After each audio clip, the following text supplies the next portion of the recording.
Hello ladies and gentlemen, and welcome back to Fallen London. Today we're going to be having a look at March's exceptional story, A Stretch in the Sky.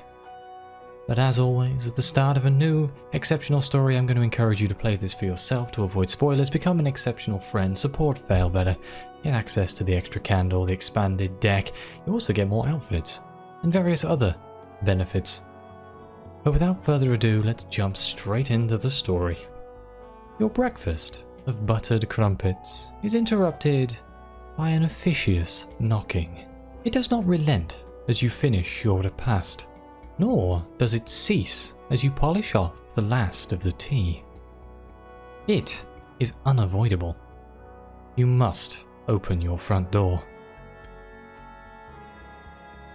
Standing on the step is a gangling youth in the uniform of the Admiralty. He gets straight to the point. The Admiralty needs to send a deniable agent to Newgate, disguised as a prisoner, and you are not unfamiliar with the place. At that remark, he has the decency to blush. We have two options here. We can accept he doesn't seem likely to leave otherwise, and there's certainly no harm in the Admiralty owing you a favour. Or we can demand payment. The boy will not accept a no, but if you must work for the Admiralty, you'll milk them for all you can. Oh, we're going to do this for Queen and Country. Let's accept this. Excellent. And of course we'll pay you. We wouldn't want to be in your debt. That way lies corruption. He seems, astonishingly, to be sincere. You'll get the details later. He hands you the address of the dirigible you will use. But the gist of it is this. Due to circumstances, we need to vacate a floor of the upper prison. There are fewer cells on the floor below. To make up for the lost cell capacity, we're compelled to release a prisoner. We've narrowed down the candidates to a suitable few, but of them... He shrugs helplessly. There are irregularities in their personal histories. We need someone on the inside to conclusively prove which is the least dangerous to the general public. He turns to go. Good luck! This is going to be interesting, isn't it? I guess it explains A Stretch in the Sky. We are going back to prison. You arrive at the berth in Wolfstack, the appointed time. The dirigible is small. You are the only passenger. As soon as you near, the crew make ready to lift off. An unmemorable, grey-haired and grey-faced woman waits for you by the gangplank with a thick manila folder. She holds it out, almost absent-mindedly, and says nothing. Perhaps she hopes to keep her presence here as deniable as yours. Well, let's read the prisoner's files. Forewarned is forearmed, as they say. The prisoners were caught near Damu Island by a ship of Her Majesty's Navy. They received a summary trial at Z and were sent directly to Upper Newgate, rather than thrown in with the riffraff of the lower sections. The naval officer's reasons for this choice of prison are provided in note form. Tiger, cousin of the bandit prince. The prince has not responded to requests to confirm or deny her status. Captain, have no useful, reliable description of pirate. From this man's persona, actual suspect escaped. Is this a stand-in? Keep where easily monitored until confirmed pirate in custody. So for the captain, this is someone who isn't the pirate captain who is pretending to be the pirate captain? I guess. Or it's the captain pretending to be someone pretending to be the captain, which would be glorious. Spy. Possesses too much sensitive information to be allowed to mingle with the general prison population. You are not given the trial documents. All are imprisoned for piracy. It is a note that the Tiger and the Spy were fairly new crew members. This did nothing to mitigate their sentence.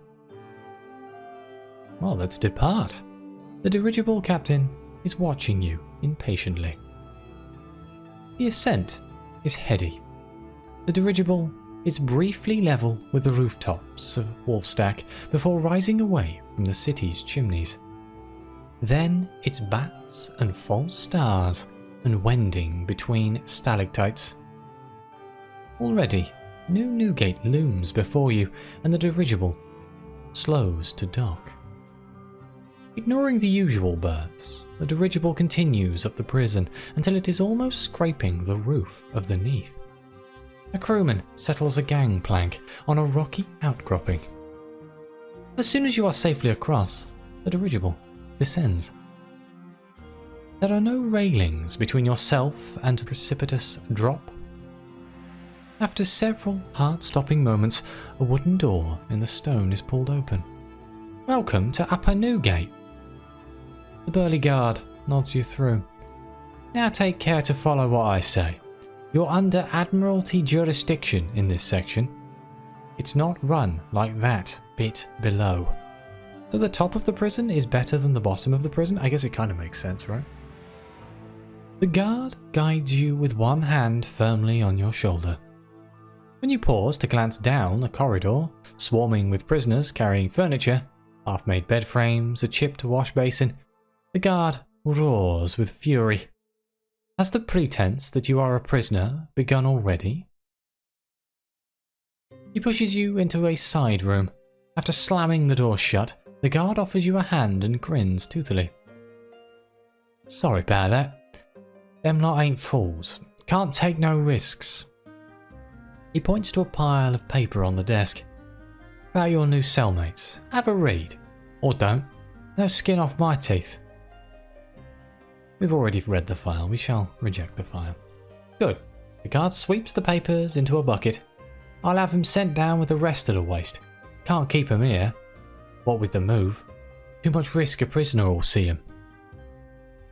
Well, let's let the guard speak. He's bouncing from foot to foot, bursting to offer an opinion. You're going in with a right horrible lot. The man looks delighted at the thought. Wasn't told much about 'em when they arrived, but I find things out. He grins smugly. The spy and the tiger are outcasts, you see. Driven to the Z, each taken in by a ruthless cutthroat pirate, who figured he'd add 'em to his crew. Brave man, boss 'em around. The guard, raising an admonishing finger. Don't you go having any sympathy for the outcasts, he says. They was cast out for good reason, I reckon. But don't let me influence you, just saying what I think, see? Getting you ready to go in. Well, it's time for me to join our new prison comrades. Got a bad feeling about this. Let's comment on the atmosphere. There is a frantic air to the prisoner's work. What's the hurry?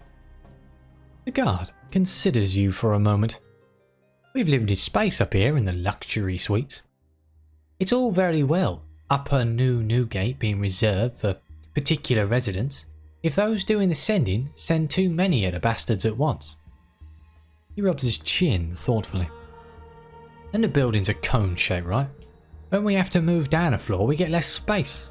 Can fit fewer people. Have to lose a guest or two. He has not, you note, explained why they are moving floors, or why they are doing so in such a hurry. You're right. I haven't. I feel like I need to know this information. I'm not actually a prisoner. I'm here on special assignment from the Admiralty, you can tell me. Oh well, we can declare that we are ready. No point dilly-dallying, it's time to be thrown to the wolves. Very good. He reaches to shake your hand. I'd like to confirm that we're on good terms because I will have to treat you as I would any other guest. He cracks his knuckles. I'll keep an eye out as I can, and all you in here for updates. But you'll be largely on your own. Don't start any fights you can't finish. He opens the door, pushes you down the corridor and steers you into secure living quarters. Here, he introduces you to your fellow prisoners. Another one for your little gang. Teach them the ropes and teach them not to get on my bloody nerves, and no one will lose any teeth. Got it? He locks a gate behind you, and with an obscene gesture, heads back the way you came. The banded cousin does not spare you a glance. Instead, she yawns, ostentatiously baring all of her teeth, and then sets to sharpening her claws on the thick stone wall. Note to self, don't piss off the tiger. The retired spy considers you for a long moment, his expression entirely impassive. Then, with a slow, apologetic smile, he returns to his reading. A thick, red leather-bound tome.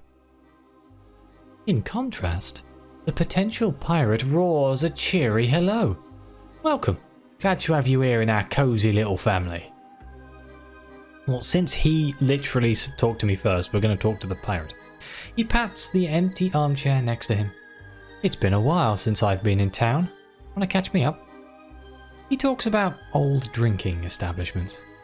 Is the syphilitic parrot still open? What a wonderful name. Oh, good lord. That took me off guard, that did. How about that one, by Mahogany Hall? Does the cook still rule the roost? The pirate certainly loves the sound of his own voice. Finally, his flow of chatter eases. He beams warmly at his companions. I think they are out of practice making small talk. No surprise after... Is it 10 months? Longer? We've been here a bloody age anyway. He pulls out a pack of cards. Let's have a couple rounds of cards. Help these two get over their shyness, eh? The banded cousin manages an impressive eye roll, but does not dissent. The spy works an eyebrow. Let's try and talk to the retired spy. The pirate went so far as to suggest the spy was being shy. Maybe you should make it clear that you'd welcome conversation. Ah yes, says the spy, rolling his eyes. I am exceedingly uncomfortable around strangers. Cannot abide the thought of talking to them. He shakes his head and laughs dryly. Not true, but I was being rude. I apologize. He looks around the room and shrugs hopelessly. I am taking out my frustrations on you, which is entirely unfair. Welcome. Whatever got you stuck here, I am certain the punishment is disproportionate. I mean, he seems nice enough. Let's try and talk to the banded cousin. She's sheathed her claws. Maybe she'll be more amenable to conversation. The tiger meets your gaze, considers you for a long moment. She yawns theatrically. I'm so sorry. All this conversation is most exhausting. I've become unused to visitors. She blinks and looks away. Bloody cats. Well, perhaps you can glean some insight into the workings of their minds by playing cards. Excellent, says the pirate. Let's get set up then. The banded cousin leans one paw against a heavy wooden table, shoving it into the center of the room. The spy and pirate shift 3 chairs and a chaise longue so that they are spaced equidistantly around the table. The furniture is ornately painted in bright, if faded, colours and is clearly ancient, the styles more 4th city than 5th. She doesn't fit on the chair, says the pirate, guiding you away from the chaise longue to the seat to his left. Ah, so the tiger gets the nice seat. I mean, it seems fair, doesn't it? The potential pirate yields. Is it the retired spy who confirms that you do, in fact, know how to play? And you learned where? Ah, fascinating. Always a pleasure to meet another student of the game. Now let's take measure of your opponents. You will be playing them as much as the cards you are dealt. The banded cousin's chaise longue is a little too low for her comfort. Her eyes peer over the edge of the table. Nevertheless, she prefers it to sitting on her haunches like a dog. Her tone makes it clear that she does not wish the subject reopened. The pirate gives you a warning look. Because of the length of the tiger's seat, you are forced to sit close to the spy. He smiles thinly. Don't worry, I won't peek. I never have to cheat to win. While seats are shifted and hands are dealt, the potential pirate maintains a ceaseless stream of prattle. It is a wonder the others tolerate him. It is certainly a wonder that on occasion they even seem to defer to him.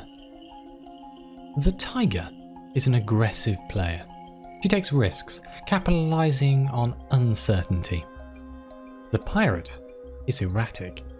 You can't tell whether he's brilliant or merely terrible, but very lucky. The spy plays placidly, with the absent air of one reading the advertisements in the morning paper. His plays are unpredictable. He does not give much away. This is a game of attrition. Winning will not take merely a dramatic flourish, a huge gamble, and calling of bluffs. You will need to drive out opponents, winnowing them down, till you are facing just one. Who should be first to leave the table? So we can force out the banded cousin. The potential pirate spots you considering the tiger. Oh yes, let's gang up against her. The retired spy raises one eyebrow and holds up a hand to shield his view of your cards. You could force out the potential pirate. The retired spy catches your glance and nods almost imperceptibly. The tiger tilts her ears towards the pirate and blinks in your direction once. Or we can force out the retired spy. Shall we get rid of the spy? The potential pirate stage whispers to you. He was a spy, you know, which means he'll be tricksy. The spy holds up his hands, the very picture of wounded innocence. The banded cousin follows your gaze and nods. I don't know. I don't know what this is going to affect. How come? Oh, I see. I was like, well, how come the banded cousin has two pictures of the tiger? But that's because this is the exceptional story. And then this is the character. Let's force out the pirate. He seems to be the most friendly one and I don't trust him. It doesn't seem as if the pirate is trying to win, or even to follow the rules. He goes to play one card, changes his mind, plays another, snatches that one back, then finally returns to playing the first. Blithely unaware, he has revealed half his hand. If you assumed that he didn't know how to play, it would be a reasonable assumption to make. But he certainly recognizes your winning hand. For a moment, just a second, his eyes harden and his mouth thins. Then he's laughing, showing the table his hand. Am I out? I think I'm out. Is there anything I can play next? Assured that he has indeed lost, he leans back in his chair and stretches. Ah, one day. You'll see. The tiger rolls her eyes at the theatrics. The spy frowns, oblivious to the scene, focusing on his cards. The first few rounds were playful, jocular. The mood is quieter now, focused, earnest, tense. Whoever is forced out now determines the final pairing. Who do you want to face at the end? Who should lose now? So we can force out the banded cousin. The retired spy raises one eyebrow, then holds up a hand to shield the view of his cards. Or we can force out the retired spy. banded cousin follows your gaze and nods. I think I'm going to force out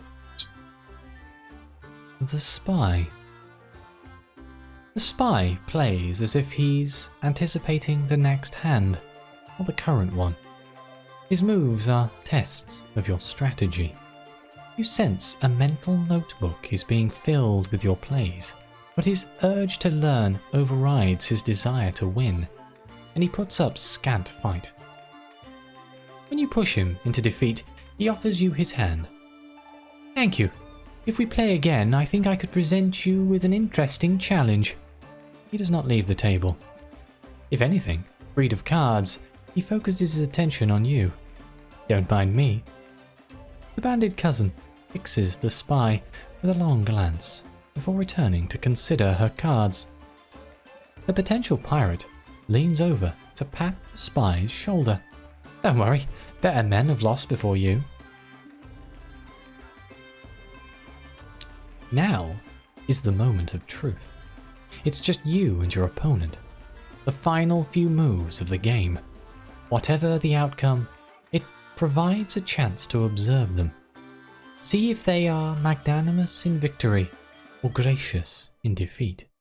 But which outcome would serve you best, given that there is no pot? There's no winnings, there's no money on the table here. So we can try to win. If you want to defeat the banded cousin, maybe it's just about respecting the game, or maybe you want to assert some kind of prison authority. Or we can toss the game.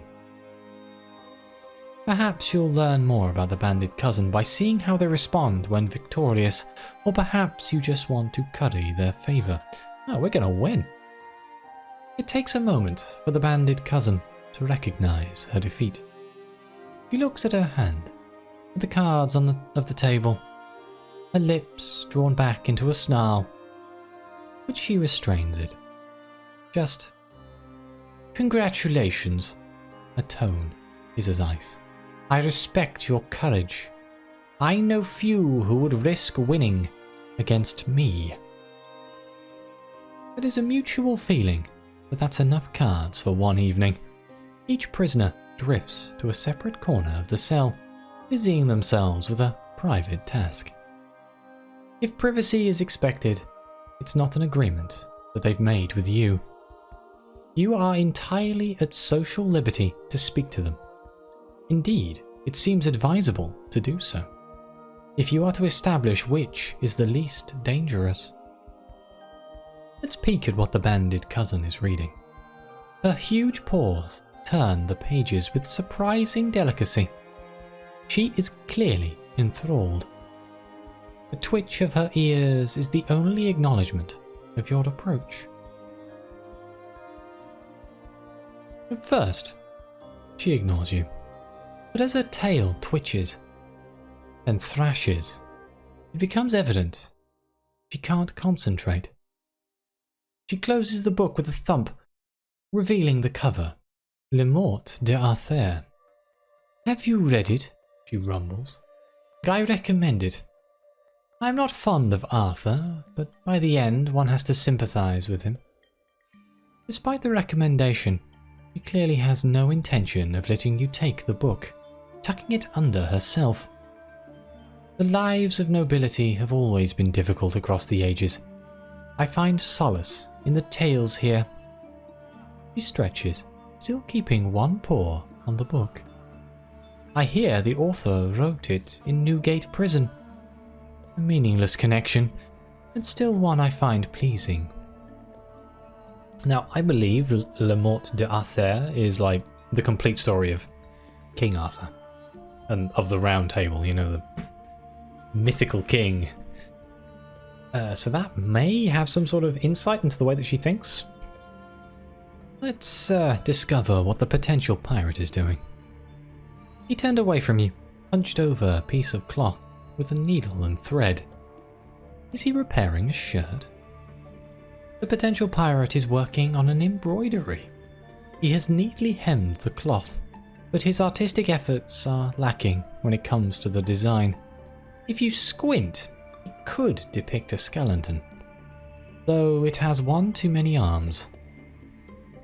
"That's a sword," he says proudly, as if reading your mind. He holds the cloth up to a nearby lamp to better display it. "I'm designing a new flag for when I return to Z. It will paralyze my foes, terrorize my enemy." He spits something unrepeatable and exceedingly nautical as blood seeps from his fingertip.